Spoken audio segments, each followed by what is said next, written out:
Hey you guys, so I am finally done peeling all the bananas. So this is what it looks like, and I got a bowl here ready to grate it down.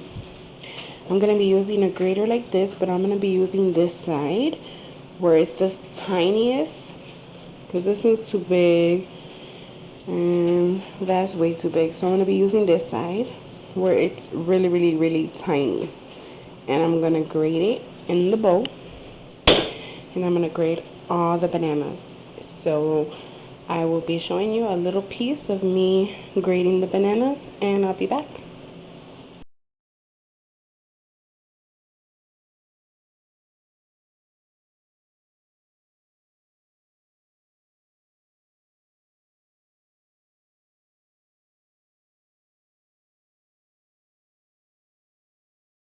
Okay, so this is what it looks like after it's been grated. Now I'm going to season it, and I'm not going to put too much because you don't want it to be too spicy. So I'm going to add 3 packs of sazon and some adobo, just a little bit, and then just mix it up.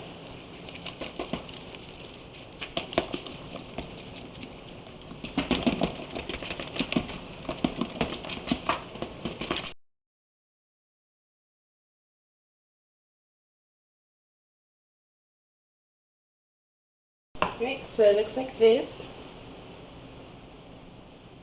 and that's it. Just let it sit, and you can make your meat now. Alright guys, so this is the meat that I will be using. As you see, it is boneless pork stew, and I paid $4.10, and it's in chunks, and I will be cutting it in little pieces. So I just wanted to share before I take off the paper. So yeah.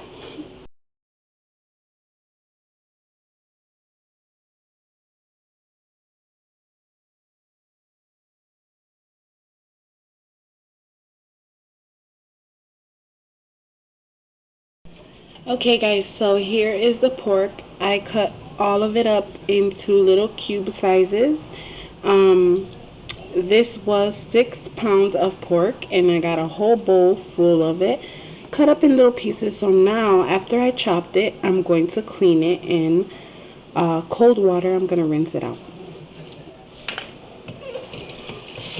Okay.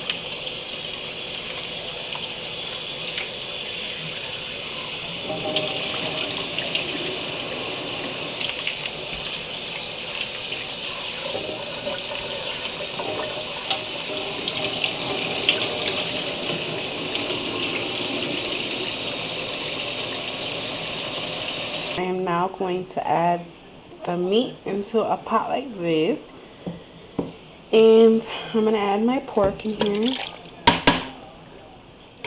and I'm basically just going to spice it up. I'm going to be adding 3 packs of sazon.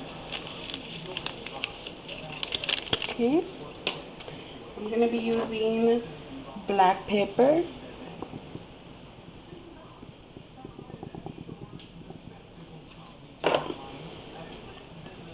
and I'm going to be using adobo. And later on you can taste it. If you need more flavor, just add to your liking. Some garlic powder. I'm also going to be using 2 spoons of sofrito, like this. This is 1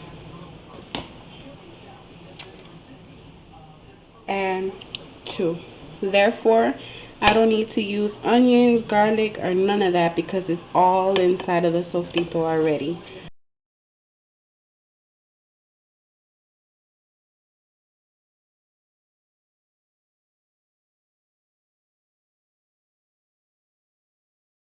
Okay, so the pork and the water is added. You don't want too much water, just enough to cover the meat.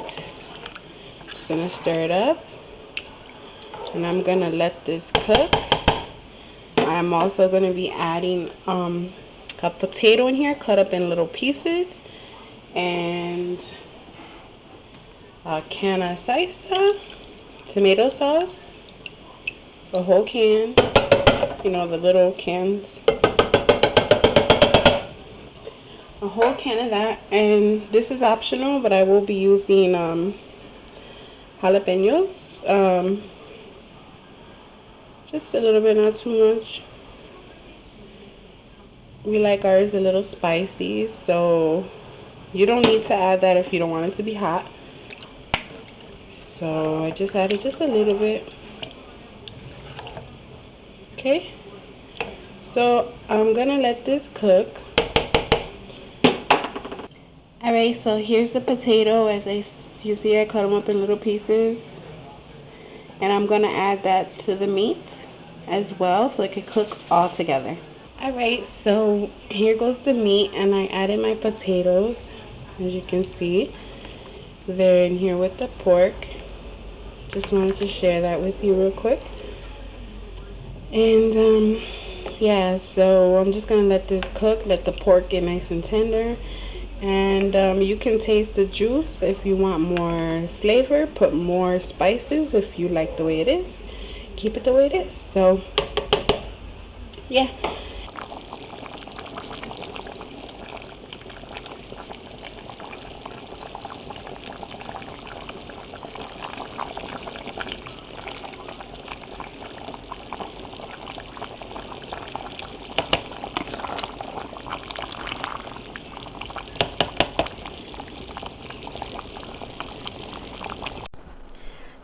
So I will be showing you how I make my alcapurrias. I make my alcapurrias out of a metal spoon like this, and I dip it in the water before I make my alcapurria. And I do this step in between every alcapurria I make. Otherwise, the masa will get stuck to the spoon and it would not slide off like you want it to. Alright, so now I'm going to show you how to make the alcapurria on the spoon. I add a nice spoon of masa and place it in the middle of the big spoon, and I push a hole, not all the way through, but just a little hole, so that way you can stick the meat in the middle like so.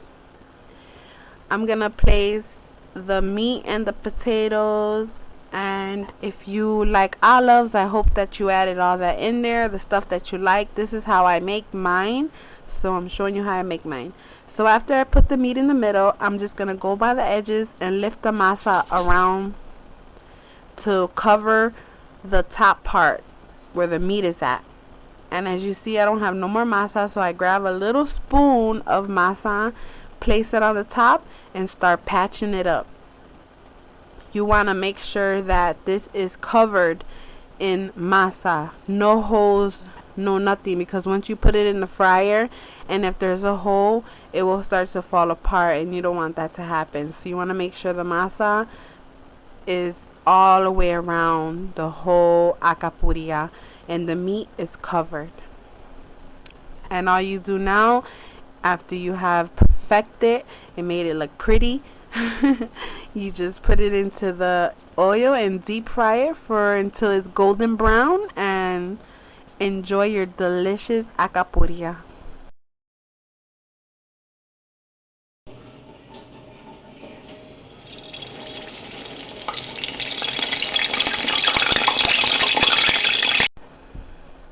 Make sure you repeat this step each time you make a new alcapurria.